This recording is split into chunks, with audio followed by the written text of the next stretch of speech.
அருமையான ஒரு வேலை வாய்ப்போட தான் நான் உங்கள வந்து சந்திச்சிருக்கேன். நம்மளுடைய ஊருல, அதாவது அரசு பள்ளியில வேலை பார்க்கணும்னு ஆசைப்பட்டீங்கன்னா, சரியான ஒரு வேலை வாய்ப்பு. நல்ல சம்பளங்க. கை நிறைய சம்பளம். உங்களுக்கு எல்லாமே தெரியும் இல்லையா?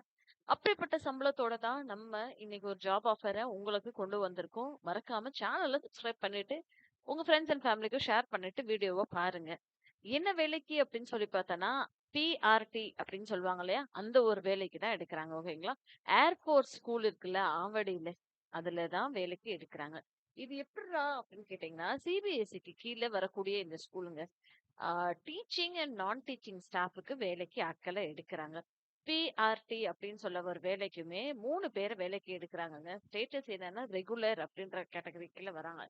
சம்பளம் ரூ. 28,500 குடுக்குறாங்கங்க. இது போக மாதந்தோறும் உங்களுக்கு வந்து சம்பளமும் இருக்கும் அப்படின்ற மாதிரி சொல்லியிருக்காங்க. 5% டிஏவும் குடுக்குறோம் அப்படின்ற மாதிரி சொல்லியிருந்திருக்காங்க. ஓகேங்களா? ஸோ ஒரு ஆண்டுக்கு கிட்டத்தட்ட ரூ. 37,000 சம்பளம் உங்களுக்கு கிடைக்கும் அப்படின்ற மாதிரி சொல்லியிருக்காங்க. 5% டிஏவோட. ஓகேங்களா? அடுத்த வாய்ப்பு பிஆர்டி அப்படின்ற மாதிரி சொல்றாங்க. அதுவுமே அந்த பிஆர்டில வந்து ஸ்பெஷல் எஜுகேட்டர் கேட்டகரியில வருது. இது வந்து கான்ட்ராக்ட் பேசிஸ்டான ஒரு வேலை தாங்க. ஒரே ஒருத்தவங்கள தான் வேலைக்கு எடுக்குறாங்க. அதுக்கு சம்பளம் ரூ. 28,500 அப்படின்ற கேட்டகரியில வேலைக்கு எடுக்குறாங்க. ஃபிக்ஸடுங்க. இது வந்து என்னைக்குமே வந்து ஃபிக்ஸடா தான் இருக்கும் அப்படின்ற மாதிரி சொல்லியிருக்காங்க. அடுத்த வாய்ப்பு என்டிடி அப்படின்னு சொல்லக்கூடிய ஒரு வேலை வாய்ப்பு ரெகுலர்லயும் இருக்கு, கான்ட்ராக்ட் பேசிஸ்லயும் இருக்கு. சரிப்பா. இதுல வந்து அந்த என்டிடிக்கு எத்தன பேர எடுக்குறாங்க அப்படின்னு கேட்டீங்கன்னா, 4 பேர எடுக்குறாங்கங்க. அந்த 4 பேர்ல 2 பேர் வந்து ரெகுலரும், 2 வந்து கான்ட்ராக்ட் பேசிஸ்ல எடுக்குறாங்க. ரெகுலர்ல ரூ. 18,000 சம்பளங்க. உங்களுக்கு ஆனுவல் இன்கிரிமென்ட் 550 இருக்கணும். ஸோ, அ எப்படி அப்படின்னு சொல்லி பார்த்தோம்னா, கிட்டத்தட்ட ஒரு ஆண்டுக்கு ரூ. 23,500 கிட்ட சம்பளம் இருக்கும் அப்படின்ற மாதிரி சொல்லியிருக்காங்க. அது போக 5% வந்து டிஏவா இருக்கும் அப்படின்றது ஃபிக்ஸடாவே சொல்லிட்டாங்க. சரிங்களா மக்களே? கான்ட்ராக்ட் பேசிஸ் வேலைக்குமே ரூ. 18,000 சம்பளம். இது ஃபிக்ஸட் அமௌண்ட் அப்படின்ற மாதிரி தெளிவாவே தெரிவிச்சிருக்காங்க. அது போக ஹெல்பர் அப்படின்ற ஒரு வேலைக்குமே ஆட்கள எடுக்குறாங்கங்க.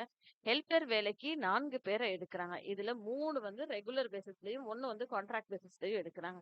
அந்த ரெகுலர் பேசிஸ்ல ரூ. 13,000 சம்பளங்க. ஓகேங்களா?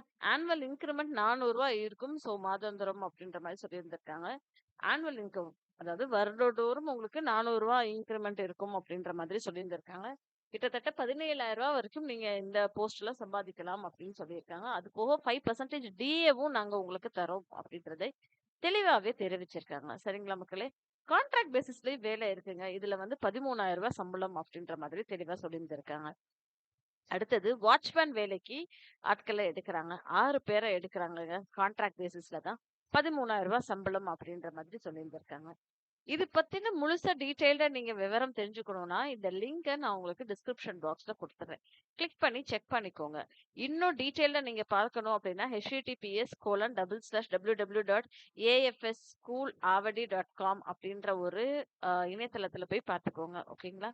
இவங்க என்ன கேட்டிருக்காங்க அப்படின்னா, கீழ ஒரு அப்ளிகேஷன் ஃபார்ம் மாதிரி குடுத்துருக்காங்க. இந்த அப்ளிகேஷன் ஃபார்ம நீங்க ஃபில் பண்ணிட்டு, அவங்களுக்கு அனுப்பணும் அப்படின்ற மாதிரி அவங்க கேட்டிருக்காங்க. ஓகேங்களா?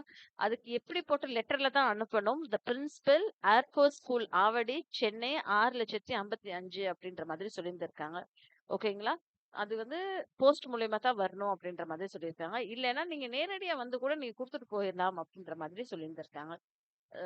நான் கவர்மெண்டல் இன்ஸ்டிடியூஷன் அப்படின்ற மாதிரி தெளிவாவே தெரிவிச்சிருக்காங்க. அப்ளிகேஷன் ஃபார்ம வந்து இன்வைட் பண்றோம் அப்படின்ற மாதிரி சொல்லியிருந்திருக்காங்க. நீங்க வந்து டவுன்லோட் பண்ணிக்கலாம் அப்படின்றதையும் தெளிவாவே தெரிவிச்சிருக்காங்க. சரிங்களா மக்களே?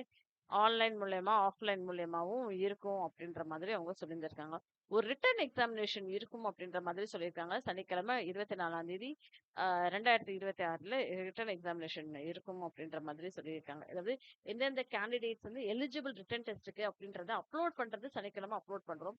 டேட் ரிட்டன் எக்ஸாம்க்கு மண்டே 9ஆம் தேதி பிப்ரவரி மாசம் 9ஆம் தேதி இருக்கும் அப்படின்ற மாதிரி சொல்லியிருந்திருக்காங்க. இன்டர்வியூ பிப்ரவரி மாசம் 13ஆம் தேதி இருக்கும் அப்படின்ற மாதிரி சொல்லியிருக்காங்க. அது என்னப்பா ஆர்பிடி ரெகுலர்ன்னு கேக்குறீங்கன்னா, சீனியர் செகண்டரி படிச்சிருந்திருக்கணும். 2 இயர்ஸ் டிப்ளமோ எலிமெண்டரி எஜுகேஷன்ல படிச்சிருந்திருக்கணும் அப்படின்ற மாதிரி சொல்லியிருந்திருக்காங்க. ஓகேங்களா? இதே இது வந்து பிஆர்டி அப்படின்றதுக்குமே நீங்க 12த் வந்து டெட்டோட முடிச்சிருந்துருக்கு. டிஇடின்னு சொல்லுவாங்கல்ல, அதோட முடிச்சிருந்தா நீங்க இதுக்கு அப்ளை பண்ணலாம் அப்படின்ற மாதிரி சொல்லியிருந்திருக்காங்க. நர்ஸ் ட்ரெயின்டு டீச்சர்ஸுமே இந்த வேலை வாய்ப்புக்கு அப்ளை பண்ணலாம் அப்படின்ற மாதிரி சொல்லியிருந்திருக்காங்க. அ சி டெட்டோ இல்ல எஸ்டெட்டோ நீங்க முடிச்சிருந்துருக்கீங்கன்னா, உங்களுக்கு அடிஷனல் அட்வான்டேஜ் வந்து வெயிட்டேஜ் நாங்க குடுப்போம். அப்படின்ற மாதிரி சொல்லியிருக்காங்க. எம்எஸ் ஆஃபீஸ்ல வந்து உங்களுக்கு வொர்க் பண்ண தெரியணும் அப்படின்றதையுமே சொல்லியிருந்திருக்காங்க. அப்ளிகேஷன் ஃபார்மும் கீழ குடுத்துருக்காங்க. அதுல என்ன அப்ளை பண்ணணும் அப்படின்னா, என்ன போஸ்ட் என்னென்ன ஃபில் பண்ணணும் அப்படின்றத டீட்டெயில்டா நம்ம பார்த்துருவோம்.